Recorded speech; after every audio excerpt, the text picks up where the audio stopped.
Hello and welcome. We're talking about IC 814 and the hijacking. It's a story that all of us thought we'd forgotten about. We'd learned lessons, but forgotten about the actual events.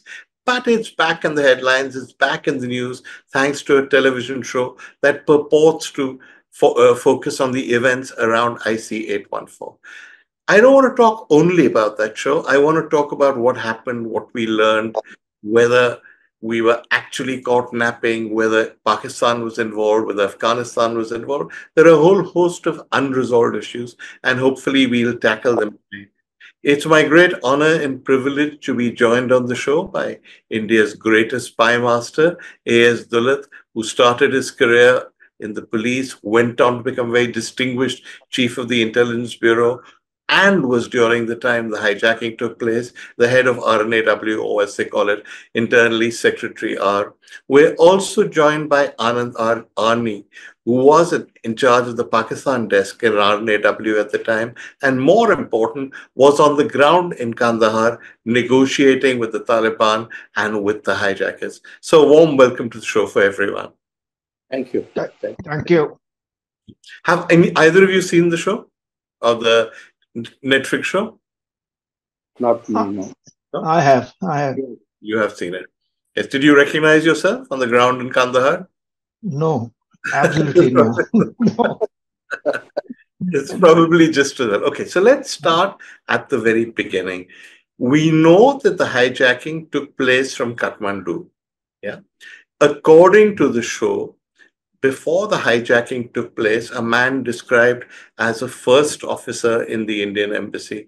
I know Air India has first officers. I'm not sure the Foreign Service does. But in any case, he's described as the first officer in the Indian embassy, or the High Commission, as it may have been then, spots enemy agent, follows him, tapes the conversation, and reports back from the conversation that something like 814 is being planned. Of course, owing to the spectacular incompetence of R&AW, nothing happens. He then tries very hard to stop the plane from taking off in the show. He calls the Air India duty officer and first says he's from the embassy, then says bizarrely he's from the Home Ministry, and this warning is ignored.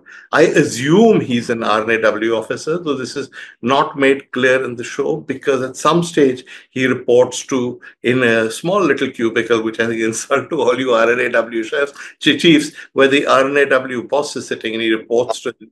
So I assume he works for R&AW, though at the end he clicks his heels, so maybe he works for the Gestapo or the sideline or whatever, I don't know. So let's just start with the main part of it. Was there actually a warning to you that 814 was going to be hijacked and you guys sat around and did nothing? Mr. Dulat, let's start with you. No, not at all. No? Not over. These stories came later, that somebody in the embassy had been told or had been warned. But I don't attach any importance to it. I don't believe it is true. No, nothing of the sort. But it is, however, fair to say that ISI had a large station in Kathmandu and that many plots against India were hatched from there. Is that fair? I don't think so. I don't agree with that either. Because, really? No, I spent 4 years in Kathmandu. Yeah. It was much earlier, 76 to 80. And all that the Pakistan embassy had then was an ambassador and a third secretary, who was an ISI guy. But I'm sure the station grew, but ours was a much bigger embassy. There's no comparison there. When you say bigger embassy, does that mean bigger station also? Bigger station, more manpower, everything, yeah. Okay, all right. So, therefore, you had no specific warning that there was going to be a hijack of 814, contrary to what it says in the show. No warning at all. This story, I don't know where it came from, but it did emerge later that the embassy or our station chief in Kathmandu had been warned, and he sat on that report. And I don't believe that happened because there was no reason for him to sit on any report. Yeah. And so I think this is all kite flying and imagination afterwards. Let me ask Anand, you were on the Pakistan desk, you were in charge of that region. If you'd been actively with your ear to the ground, would you have heard something? Was there some information that came in which you ignored? No, no. I'd be fairly emphatic on that. But as I would say, if you look at any of these events, if there are 100 pages of bump coming on it, maybe one line somewhere would have said that ISI station is very active and doing something, but it was not of any consequence, and there was no warning given to us at all. I know where it originated from, in the sense that there was a article or a book written by a chap called, let's leave the names out, on information reportedly given by somebody in our station there. That's baseless. The book was written by an R&AW officer or not?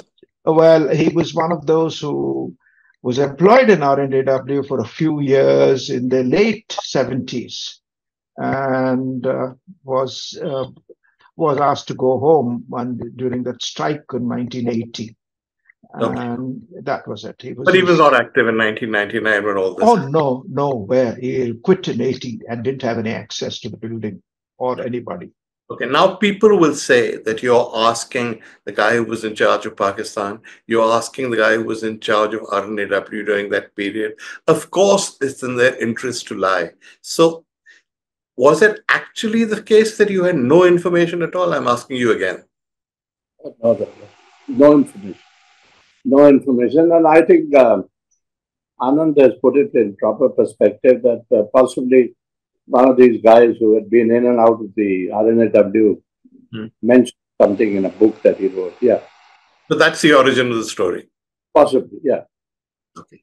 Then it goes on to suggest in the show that you guys had no idea the plane had been hijacked, that a very senior officer in R&AW got a call from somebody in the media, and that was the first you heard about it. And then you called other people, and basically you scrambled around trying desperately to find out what was happening, though, of course, we in the media and you didn't. Is this realistic? Anand, you can answer that. Well, no, I would say that, yes, of course, we did not know about it. We picked it up probably alongside the media, because you must remember the aircraft was hijacked, and when it was hijacked, the first signals were given, and maybe the media picked it up. But no, as far as I remember, we got it perhaps even before the media. Okay. We were ready. We had something called a control room, which comes up in emergencies such as this. And depending on the emergency, it's raised. The head of the control room is held. Mr.